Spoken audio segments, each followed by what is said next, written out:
Hi, everyone. Thank you for attending today's webinar, How to Get Promoted, brought to you by your Vanderbilt Alumni Association. I'm Kelsey Campbell, and I serve as the Assistant Director for Campus Engagement in the Alumni Relations Office, and we're thrilled to have you join us today. We will give you a minute or so to log on, and in the meantime, I want to provide you all with some details about today's webinar. This webinar will last approximately 45 minutes, and there will be an opportunity for a Q&A towards the end of the presentation. Should you have any questions throughout the webinar, please feel free to submit them in the Q&A function. This webinar will be recorded, and we will add it to the Alumni Association website, and we will also email you the direct link in the coming days. Now, it is my pleasure to introduce our speaker, Hallie Crawford. Many of you know Hallie from previous Vanderbilt alumni career offerings, and we are excited to have her back to lead today's session. Hallie has been a certified career coach, speaker, author, and national career expert since 2002. Her company, Create Your Own Career Path, is headquartered in Atlanta, Georgia. She is regularly featured in the media, U.S. News, Forbes, CNN, Money Magazine, and the Wall Street Journal, and has an undergraduate and graduate degrees from Vanderbilt University and the University of Illinois. With over 2,500 success stories, her team of coaches and resume writers help professionals find jobs that make them want to jump out of bed and go to work in the morning. And with that, I'll turn it over to Hallie. Thank you, Kelsey. I like that you grinned at the end too, because that's my elevator speech that we use and I use when I go to networking events, and it makes me kind of laugh but smile as well. Thank you so much for your time today. We really appreciate it, and we hope everyone is staying safe out there and warm with just everything going on across the country. So we're going to talk today about how to get promoted, and I'm really excited to be here today since Vandy is my alma mater. I'm not going to tell you when my graduation year was, but I will tell you, as Kelsey said, that I'm a certified career coach, speaker, and author. We've partnered with Vanderbilt for many, many years on these programs, and I'm really grateful for that partnership because I love presenting this different career development content. I've been coaching and training since 2002, and we absolutely love what we do. And the advice that I'm going to give you today is advice that we give to all of our clients to help them get promoted, to get prepared in order to do so, how to make the ask, all of that other good stuff. And I tend to like to give a lot of advice during the course of these webinars. So just a quick note, what we would recommend is that if you can choose one action step that you will take in the next week, that makes the most sense for you and your situation. Where are you in this process or journey of looking to get promoted? And then you can revisit the slides and the recording later. So you'll get a copy of the recording automatically. And please know you can request our webinar slides. There is a link in the chat box to do so. And you can also use the QR code on this next slide to do that as well. And I really do. I know we're going to have, if you look at this next slide, and at the bottom of our agenda, we will have Q&A at the end. But I really do invite you to please put any comments or questions or resources that you have found helpful for getting promoted and career development in the Q&A or the chat box. I have both of those open, and I'm happy to point those out throughout the course of our program today. And also, I'm happy to pause for a second and answer questions as we go. So please feel free to put anything in there now, as well as during our Q&A time at the end. So here's what we'll cover today. Most common obstacles that we have found with our clients for them getting promoted. And we'll talk for a minute about our ideal career model and how that can help you get prepared for making the ask. We are going to give you 10 tips to get promoted. I know that may sound like a lot, but we're going to go through all of them and give you advice with each piece about, again, the preparation that it requires in advance, but also during the course of the meeting, the things that you can say, how to make the ask, all that other good stuff. So let's go ahead and dive in. So when we talk about the most common obstacles with our clients, they will tell us a lot of different things, understandably. I think negotiating for anything and making an ask, whether it's for a raise or a promotion, and, when we're even in job search mode trying to get a new job, those things can be really stressful for people, understandably. I think I've had maybe two people in the 20 plus years that I've been coaching say, I love negotiation. It's not most people's favorite thing to do. So, one of the first things that we would recommend you actually try to identify for yourself is what would be the things or the obstacles that might get in your way of being effective with this. So, what happens for you? Is it unclear direction and you're actually not sure if you want to get promoted where you are, or if you'd be more interested in looking at another organization? Another obstacle our clients will share with us is imposter syndrome, that they feel like I'm not ready for it, or I don't deserve it, or whatever the situation might be, that negative inner thinking that we can have. And then finally, some people will tell us they have just procrastinated about it. And we'll go ahead and launch our first poll so that you can take a moment to fill that out for us so we can get a sense of where people stand with this. And just by the way, too, it's okay if all of them apply to you. That can be normal as well. We want you to know that you're not alone, and that all of these things can kind of play a part. But if you can identify the main one for you and be able to work on that, that's going to help you move forward in the process and be more effective in the long run. So we always suggest for people, yes, we'll give you advice and, help you figure things out, but let's talk first about what holds you back. Because if those things are still there, standing in your way, you're not going to be able to move forward in the long run and make things happen. So we'll give you a moment to fill this out. And when we get kind of a critical mass, we'll share the results here. And I talk a lot, obviously, during these, so I have to drink my tea a little bit as we're going. Okay, very interesting. Thank you for sharing this, everyone, and letting us know the majority of people feel like they've got unclear direction. And that helps me because we'll spend just a couple of extra seconds on our ideal career model to help you with that. And then imposter syndrome is the second one. I'm really glad, this is awesome, that most people are not procrastinating about it. That is great because a lot of times our clients will tell us that. So let's take a look at this unclear direction, if you will. And what we want to share first here is our ideal career model. So this is the model that I developed a long time ago when I first started coaching in 2002. And I realized that we really wanted to have something that could serve as a relatively easy checklist for people to be able to determine what they wanted their career direction to be. What was their next career move or step, whether it's making a change or a smaller shift or staying where they are.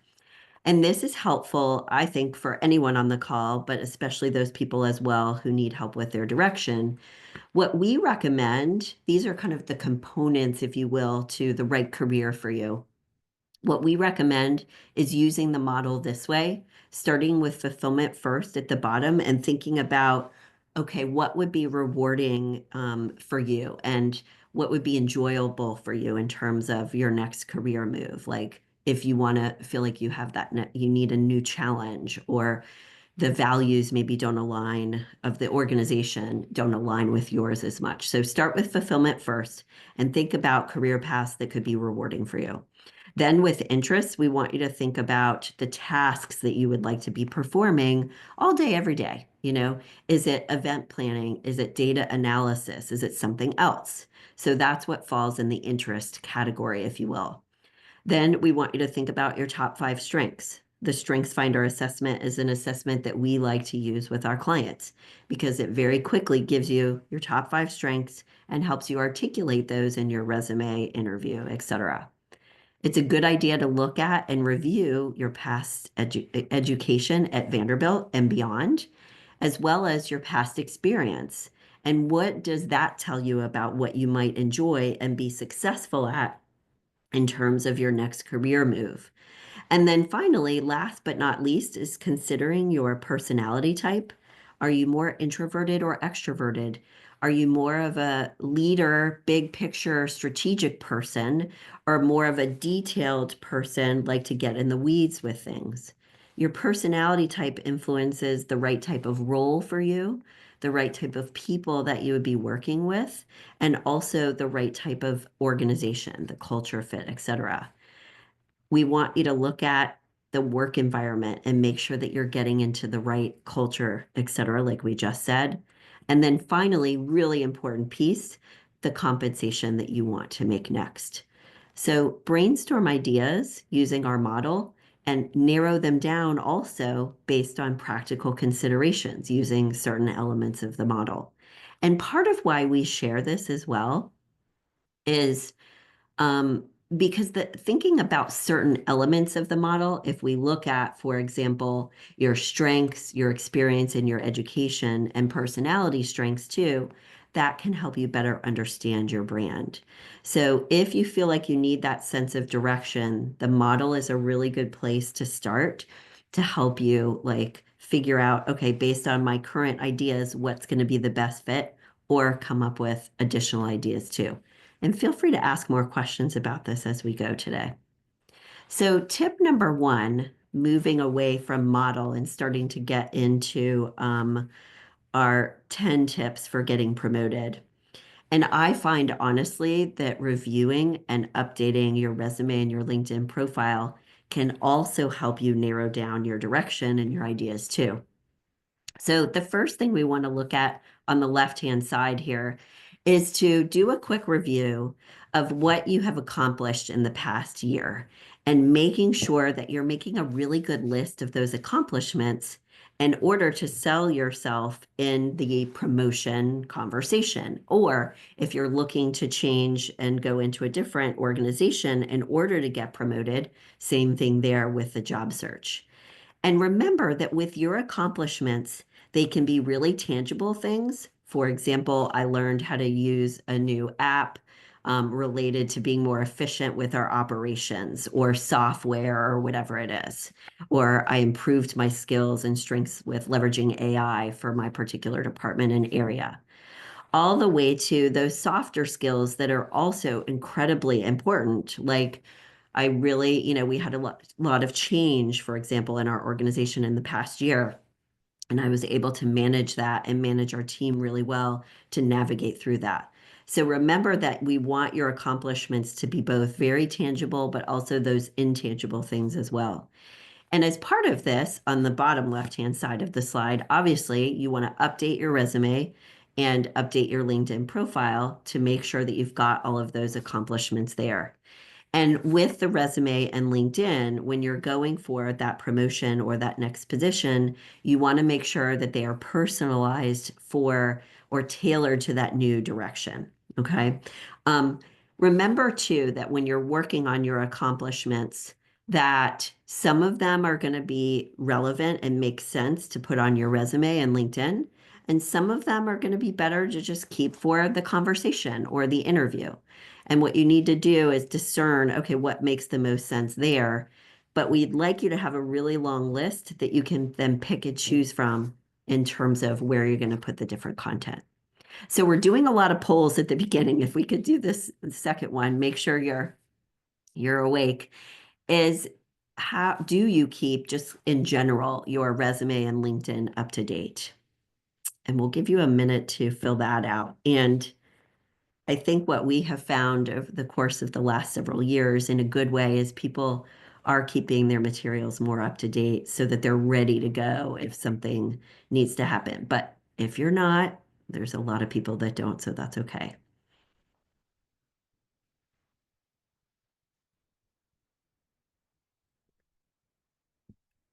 Like I said, yay. So I'm really glad that a lot of you are doing so. That's fantastic. And for those of you who are not, don't feel bad. This is your opportunity to move forward and make that happen. And it's perfect timing that you're here today. So tip number two is to also, and obviously keeping your materials up to date is really important and good. But the other thing that we like for our clients to have actually throughout their career, so it's a good time to start this now if you haven't already, is to have an accomplishments document that you keep on your desktop, for example. And this is where you can keep all of your accomplishments that you may not include on your resume or outside of your resume that you can have ready to go if you need it. And the reason why we bring this up is if you look on the right-hand side, this is where you could put some of those percentages and tangible results of certain projects that if you waited for a year to write this down, you might forget what it was. But it's also a good place to put down testimonials or compliments that you've gotten from your clients or customers, from your boss or your coworkers, any projects that were really unique that you worked on, a class that you took, etc. So it's kind of like a kudos folder that some people will have in their email where they keep all of these things. And this is just another way to deal with that. But it's a good idea that once you've started to work through this and added those things, to identify the ones that you'd like to reference during the course of your ask for your promotion.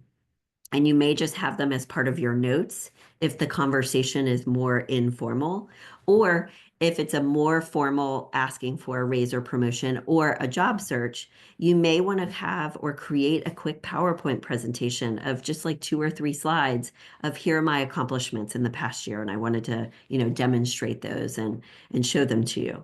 So this accomplishments document is something to start now and keep throughout your career so that you have those things easily accessible at your fingertips. Tip number 3 is to tell your boss, and I say in advance here, and honestly, the advance could go either way. So here's the deal, is when you're trying to set up the conversation, obviously you want to let them know, like, I'd love to talk with you about my next steps at our organization, or something like that. That's language that you could use.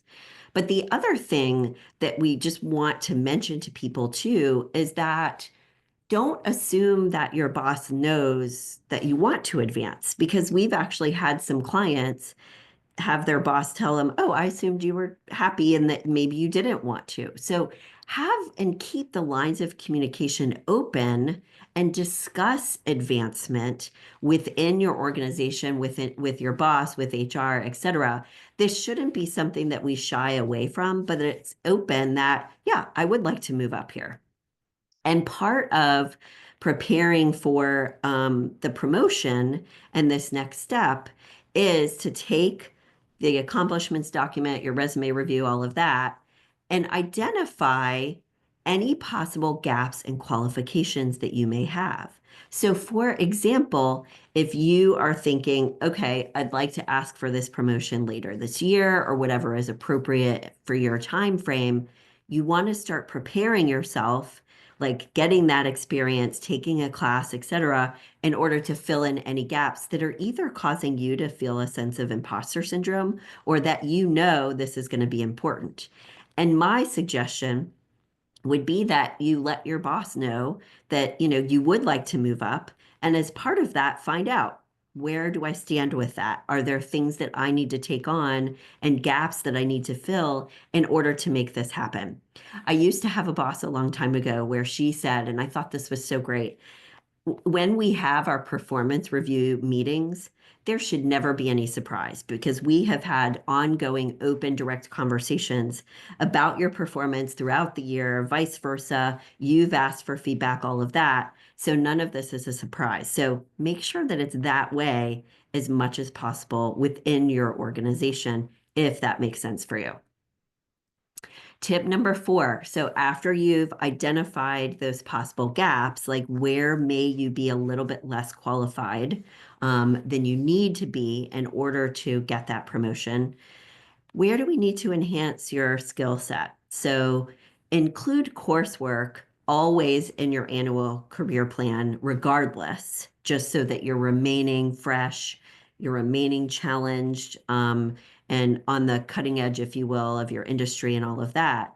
But as part of this, you can say, okay, are there a couple of classes that either my organization would help sponsor me for?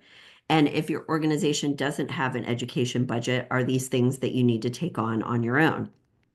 Internet courses are a lot more kind of reputable, if you will, or acceptable than they used to be pre-COVID.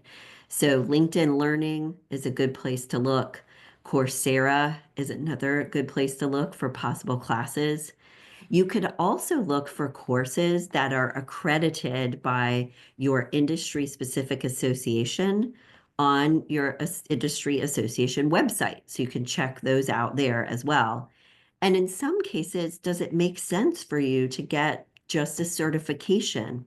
And I don't mean to say just a certification, but for example, if you feel like, ooh, I don't want to go get a whole nother like master's degree, is there a way to get certified in something as an easier way to, become more qualified? Or does it make sense to take a class locally or take something at Vandy, et cetera? One of the things that you can do to find out more about these on the right-hand side of this slide is also to look at the profiles of people, LinkedIn profiles of people who are in the positions that you would like to be in. What qualifications or relevant education do they have and are they listing? Because that could give you some ideas about what you may need to be checking out. And in this, or in the framework, as we were saying, of being open and transparent with your supervisor, you can ask your boss or HR for ideas. You can also use AI to find out what are the most reputable courses in this area. So this is also where AI and ChatGPT, et cetera, can come in handy to help you identify, which ones get the best ratings, what's most popular, all of that. Remember, with AI, it's not going to be perfect. It's combining everything from the internet, right? So you still want to do some of your own due diligence on the side as well, but this can help you conduct some of your research and narrow things down and make it a little bit easier on you too. Tip number 5 is to start right now taking more initiative. And we say this because if you look on this next slide, we're wanting you to start positioning yourself now and doing things that demonstrate that you deserve this promotion, not waiting until the conversation that you have, but right now start to, pitch in a little bit more, work on tasks that you haven't been asked to, identify problems that need to be solved and offer some positive solutions for those. Suggest those improvements. Don't just stay with the status quo and assume everything is what it is, but start to demonstrate your leadership skills by noticing these types of things. A second thing you can do on this next slide is you can observe and emulate key players in your organization. Start to notice, like, what are they doing that seems to help them be successful based on the culture and values of where you are? What are their skills, their hard skills, but also their soft skills too, and things that you may need to, or it would be a good idea to adopt? And the third one is something that I always joke. My mom always says this: dress for the job that you want, not the job that you have. So that's why we've got the, guy in the nice suit on the slide. It can be a really good idea. It's not just about your wardrobe, but that's part of what we're talking about. It's getting into that mindset of I deserve and am ready for this next step in my career. And part of this is to begin building your brand. And I should clarify here, with social media, I mean LinkedIn. So let's start there. Down the line, it may be in different places. Okay, fine. But start to like post on LinkedIn more frequently, expand your network there so that you're starting to enhance kind of your name brand, if you will, within your organization, but also within your industry. So it's like be proactive and put yourself out there a little bit more versus being behind the scenes, for example. Tip number 6 piggybacks on this one. And this is about being confident. And like we were saying already, having the attitude, overcoming imposter syndrome, if you have that, or any of those fears or concerns that you may have, to be confident and tell yourself, I do deserve this, and here's why. We need to remember that just like with anything else, career progression, it's almost like you're the same as being a professional athlete, right? And you always see them let's say in the Olympics, before they jump into the pool or get on the basketball court, they're listening to their, playlist or whatever it is. It's the same thing with anything else in life. Your attitude affects your actions, which in turn is going to affect your outcome, right? And we all know how different things turn out when we feel good and we're rocking and rolling in a meeting versus when we don't feel so great that day or we, don't feel as confident. It can make a really big difference. And the majority of our clients, and it really is at least 85%, even I would say probably like 90%, honestly, they will tell us that they are their biggest obstacle to their career goals. It's not some external thing like you might think. So it's really important for you to also, and we're kind of going back to the obstacles conversation from the beginning a little bit here, of, okay, what stands in my way in terms of tangible things? And that's where it's taking the classes, developing skills, etc. But also, what are those internal obstacles that I have that I need to work on as well? And develop affirmations for those areas where you feel less confident. Listen to a podcast or playlist that gets you pumped up before a specific meeting that you tend to have a little bit of difficulty with and you need to come across as stronger. Watch your body language when you're talking on Zoom calls, in meetings, etc. And start to, and I know this sounds kind of silly maybe, but if you just sit up straight, you're going to feel more confident. Like there's different things that you can do with your body language in order to help you with this as well. So this is a really big one before the promotion meeting, and obviously during the meeting as well, which we're going to talk a little bit more about in these next few slides. Tip number 7 piggybacks on the things that we've talked about before. It's not just about being confident and being proactive and taking initiative, but really think about your specific leadership skills and what are those skills that you need to fine tune a little bit more? Where do you already excel and succeed? Make sure that you're really playing to those strengths, but also are there areas to improve too? So, for example, are you great already at motivating others and you could take that to the next level and try to do a better job about like promoting yourself in terms of that strength, taking a greater leadership role in meetings or on a team? Are you really good at handling conflict effectively? Lots of different things that you can think about here. And on the next slide, we'll show you some specific leadership skills that we want you to consider and think about. But one of the things that we find can help people succeed in their career long term and help them get promoted is to get better with their emotional intelligence. And the book is listed on the slide here, Emotional Intelligence 2.0.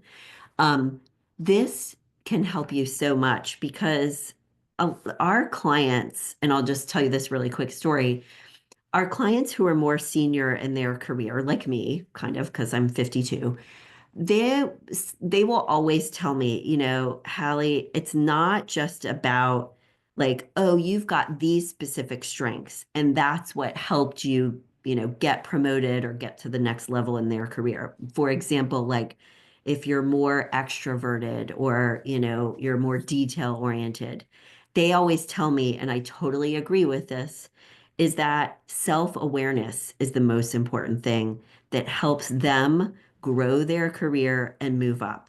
It's really understanding where you succeed, where you are challenged, what you need to work on next, but also how to best communicate with other people and adjust your communication style. So at a conference where I was presenting, it was actually last year for an engineering conference in Florida, one of the guys who is a C-suite executive, that this is what he raised his hand and literally said this, that self-awareness is the biggest strength to making things happen. And I totally agree with him.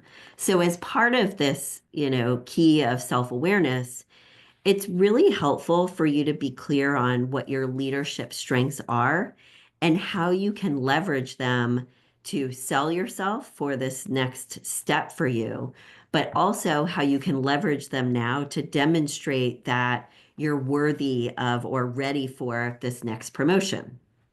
And this leadership wheel, and remember, you can download the slides. The link to the slides is in the chat box, so that you can get this and print it out if you want to. This is from Development Dimensions International. These are their top 10 leadership skills that they assert are most important for leaders these days.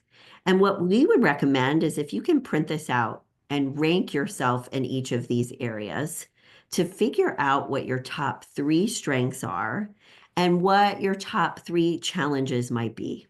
Now, remember, when you're using this, some of these strengths may not be relevant to the role that you're in now or the role that you're going for. So you can discount those a little bit more if they're not relevant. But the ones that are, rank yourself to figure out, okay, where do I need to demonstrate my value even more leveraging these strengths? Where can I like sharpen the saw, if you will? And how do I effectively sell myself in the promotion conversation to say, these are the things I'm really good at? And you can also say to yourself, I need to improve in these couple of areas. But if any of you have taken the Strengths Finder assessment, and I would love to see if people have in the chat box, the Strengths Finder is not the only assessment out there. There are a lot of great ones.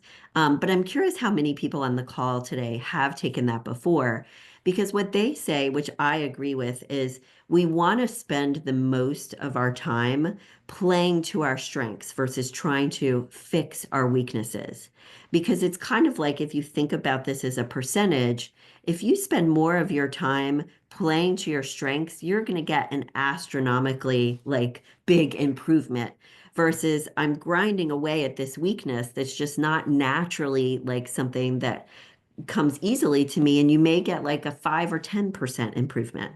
Now, I know we can't all pick and choose what we're doing during the course of our day, but as much as possible, we want to steer our career path in the direction of playing to our strengths as much as we can. So stick in the chat box if just give us a yes or no if you've taken the Strengths Finder assessment before. And if you have, I'd love to hear any thoughts, or if anyone has taken a different strengths assessment, love to hear that too. There's lots of good ones online. Now, tip number 8 is as part of getting prepared for this next step and this promotion is to make sure that you're demonstrating that you're really good at this self-awareness piece as it relates to asking for feedback and accepting it and implementing too. So this isn't just about, yes, when someone gives me feedback, I, am open to it. I don't get mad and I implement what makes sense. It's also about requesting it. Good leaders are the people that, or the good leaders always want to get feedback. That would be my argument, okay? Is that they want to get that feedback. They want to understand how they're coming across, how they can improve, etc. And so remember that if we do get feedback, and hopefully it's constructive, I know that that's not always the case for people. The incorrect response, as we all know, is not to just blame the other person and get mad, etc. But make sure that you're open to the feedback, accepting it, implementing those changes, and being open to improve, but also that you're requesting, like, how are things going here? Is there anything that I need to change or adjust to help you or support you with this project, or in terms of how I'm, engaging in this project? So make sure this feedback loop is part of it too. I did want to mention a couple things really quickly. I'm happy to talk with you about our coaching services if you are interested in doing so, and to find out if we're a fit for you. There is a discount we give to Vanderbilt alumni. You can use this QR code in order to set that up. I'm putting a link in the chat box, and maybe Kelsey or Kate can go ahead and copy that to everybody because I'm not sure that I can chat to everyone right now. The other thing that we're doing, in addition to offering a discount, is for people who sign up before the end of this month with us, we give you the Strengths Finder assessment for free, and you can use that as part of your coaching process. So tip number 9, let's look at this next one, and we're going to spend, sorry, it didn't move. Okay, there we go. Tip number 9 is to make an effort to get support with your career path. And this would be finding a mentor, whether it's someone informal or formal. Either way is fine. But start to work on identifying someone who can help you with your career progression. Okay. Mentors can give you really good advice on qualities that you may need to develop to move to that next step, skills that you need to attain, insider knowledge as it relates to your organization or your industry, opinion on your career progress. We have clients when they work with us through career coaching, they also have mentors. Mentors and career coaches are a little bit different in that mentors are more industry specific and that they can give you really specific advice and tips, et cetera, based on your industry. Career coaches are here to ask you these really good, deep questions, pull the right information out of you, but also give you very specific advice on your job search, et cetera. And you can practice, different things with us as well. So when we're thinking about a mentor, like I said, I don't want to put too much pressure on this process, but it's a really good idea to at least have one person that you can lean on throughout the course of your career that helps you, not just with accountability, but advice as well that you can run things by in addition to a career coach. And this could be someone who's within your organization, or it could be someone outside of your organization. I like it when people, when your mentor is either within your industry or has been inside of your industry at some point in their career. I tend to find that can be more helpful. So for our last poll, we'd love to ask how many people have a mentor. And please know too that identifying and finding a mentor is not like shopping, like we just go to the mall and like pick one out and okay. It can take a little bit of time to identify someone and develop that rapport and relationship. So give it a little bit of time to do this, but the successful people that we work with in terms of our clients, the most successful people are the ones that they have some kind of mentor in addition to working with us too, because it just can really help them along the way. So we'll give you a moment to fill this out. And then in our next slide, before we get to our Q&A, we're going to talk a lot more about how to actually conduct the meeting for the promotion. Okay, great. Thank you for sharing these numbers here. So 42% that do, I'm really happy with that number. I think these numbers are continuing to improve as people start to understand the value here. And for those of you that don't, again, that's why you're here. You're not alone. It's all good. This can be one of your good action steps at the end.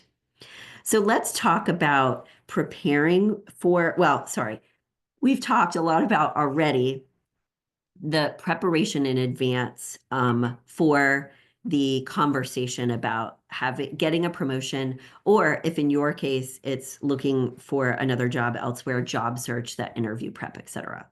So right beforehand, though, remember that we want to make sure resume looks up to date, LinkedIn is all good, that you review your accomplishments and those accomplishments that are going to be specifically relevant to the position that you're going for so that they're fresh in your mind. It's okay to have those written down so that if you need to reference them or ask a question or you're given a moment to, like, do you have anything else that you want to share? You can share those at that time. So having notes is okay. Some of our clients will actually compile a little bit more of a formal, like brag book that's a, hard copy of their resume, a copy of their LinkedIn. Some clients, for example, who are in marketing and sales, they'll have examples of some of the campaigns they've worked on. So a brag book can be something that's really short and sweet and simple. It doesn't have to take that long, but it's something that can help you structure the conversation a little bit more and be like a leave behind for the person that you're having a conversation with too. And it shows preparation. As part of preparing and discussing salary during the course of the meeting, it's a really good idea to do your homework, do salary research for the position that you're in now, actually, so that you know where you stand in terms of the market, and also for the job or the position that you're going for, so that you've got both sets of numbers.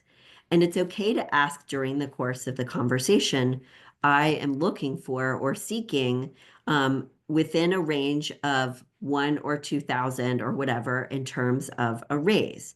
Now, this is going to depend on what the typical raise is for your organization.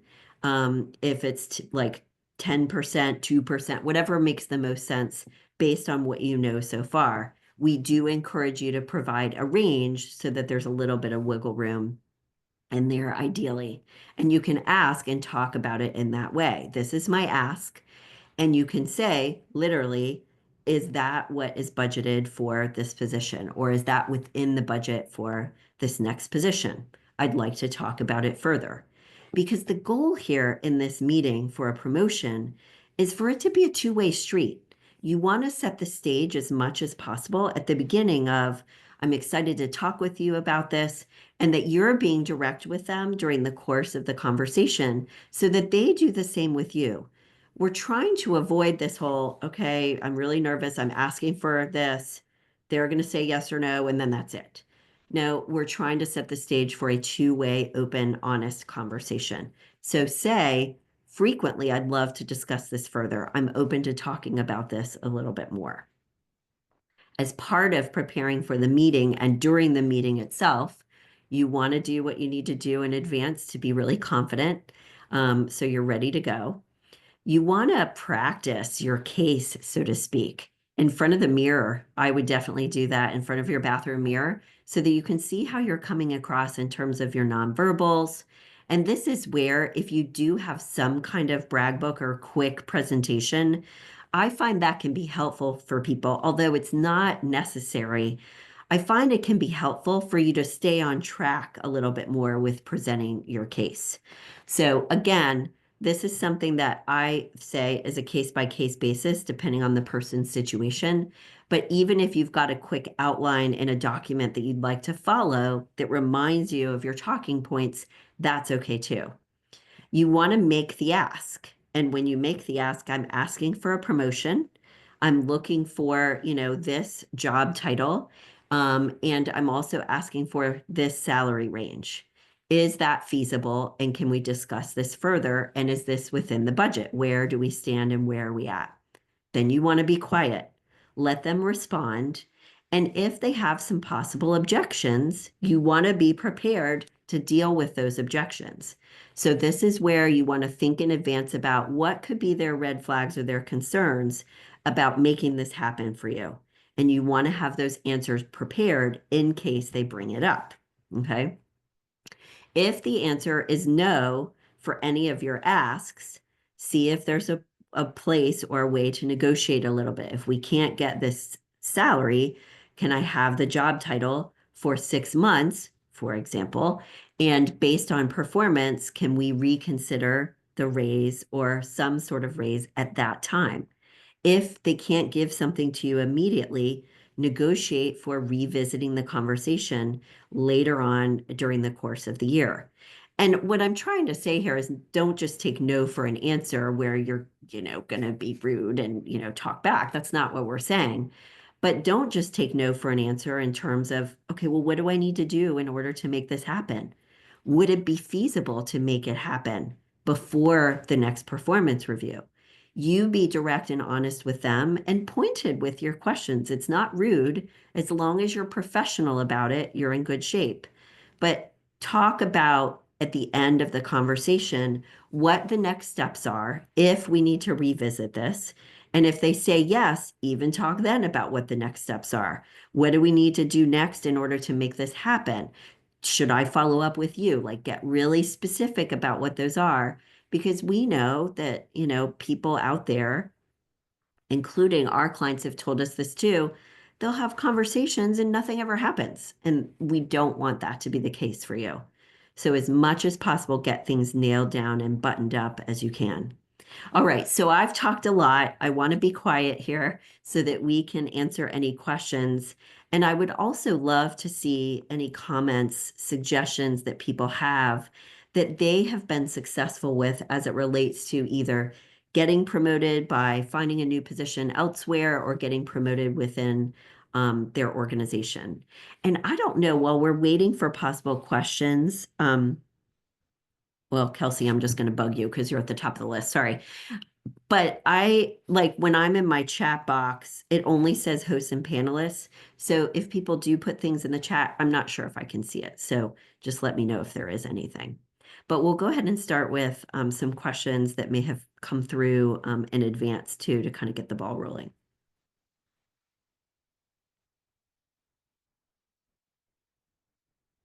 Okay, great. Thank you for this. I am seeing the chat, at least it seems like it so far. So one question that came through beforehand, and a lot of clients will ask us, and so thanks for asking this. I love this one. Can I use ChatGPT as a mentor? Here's what I would say about this. I would say 50-50. I definitely would leverage ChatGPT to help give you advice and ideas about anything that we've talked about today that you feel like you need a couple of other ideas or suggestions. And I do think that you can use it to get ideas and suggestions for how to get to the next level, et cetera. You want to ask the questions in the right way. So I do think that you can. And I kind of feel like this is similar in a way to where people will say, can I use ChatGPT as a therapist? Again, it's 50-50. I think you can get some ideas from it. But on the flip side of it, that other 50%, what if some of ChatGPT's answers are wrong? And what if the information is outdated? So I would always like use it. And I don't want to say with a grain of salt because that's discounting it more than I would like. Use it for ideas, but do not take it as the rule of law, so to speak. Also find someone that you can talk to and bounce ideas off of, because there's also nothing like that human interaction and that connection where you can kind of go back and forth with things too and just verify things to be safe. So great question. Use ChatGPT overall as a tool. Do not rely solely on it would be the short answer. And another question that had come through before that a lot of people tend to ask, and I'll just touch on this really quickly. The coaching experience with us is you basically can sign up for, there's kind of two ways to work with us. So we've got resume, LinkedIn packages, et cetera. We also have courses that are lower cost that you can work through defining your career direction. And then you can add on coaching to that or also your job search. We've got those courses. If it's one-on-one coaching that would be best for you, you basically sign up for a certain number of sessions that we discuss in advance that seems to make the most sense for your situation. There's a lot of materials that come with those live sessions. You work with us one-on-one in 55-minute calls once a week or every other week. There's action steps, homework, check-ins between those. So that's a basic gist there. Another question that just came through also is how many courses should I take each year? And I really like this question because I feel like in just the busyness of our work day and et cetera, people tend to like not take a class and just skip it. And at the end of the year, they're like, oh, I wish I had done something. I think it's a good idea to take at least like 2 classes a year. It depends on how hefty they are. If it's getting like a full-on certification, one a year is fine. But a couple of classes a year, in addition to like attending a conference, it's not just about like brushing up on your skill set and learning something new to remain challenged, but it also helps motivate you again to just kind of get in the groove with your next position or your current position. So between 2 and 4, depending on how short and sweet they are, or if it's something heftier, 1. And another question that came through, thanks for asking this. Any thoughts as to the changes in the workplace today versus 5 years ago, 10 years ago? Absolutely. So we had that whole shift to completely remote work, and now we're shifting back to in person. But I do find that a lot of places are still allowing for a hybrid model, and plenty of organizations are still allowing for solely remote work. For people who are newer and younger in their career, I think it's a good idea for them to be in the office for at least your first 5 years of work, because there's something about, and I'm not saying that you won't be successful if you don't, but there's something about being in the office that helps you grow professionally, understand the norms, the corporate culture, all of that good stuff. The other thing that I would say too is obviously the advent of leveraging technology and leveraging AI to be more efficient with your jobs. It's not necessarily AI is not going to take over and get rid of certain positions or certain jobs, obviously, but it is changing the way that people do work and helping them be more effective and efficient. So I would be paying attention to that, and how you can leverage technology to be more efficient. And then the last thing I would say too is this whole sense of emotional intelligence and being really good at leading people and understanding how to communicate with people more effectively and being more flexible is becoming that much more important because people coming up through the ranks, so to speak, they care more about their work-life balance and the culture that they're in. And they are going to be much more likely to jump and go somewhere else if they're not happy than people were in the past. So without saying it, I'm not being sarcastic, but we need to be like more attentive to if people are fulfilled and happy in their jobs, the people that we're working with and the people that work for us, because there is a little bit less, unfortunately, in some sense of that, corporate loyalty than there used to be in the past. Okay, that was a really long answer. I hope that helped as a starting point. All right, so Kate, anything that you want to say before we go, but also if more questions do come through, I can answer too. Well, I just want to thank you so much for that presentation. Very, very helpful. And thank you everyone for attending today's webinar. Please complete our post-event survey that will be dropped in the chat. We will include today's webinar recording in a follow-up email, and we encourage you to schedule a free consultant or a consult call for additional assistance. The link will be in the chat. Be sure to save the date for our second webinar in this series, 10 transferable skills for a job change. That is on February 13th, and we hope that you'll join us, and thank you for attending. Have a great day. Thanks, Kelsey.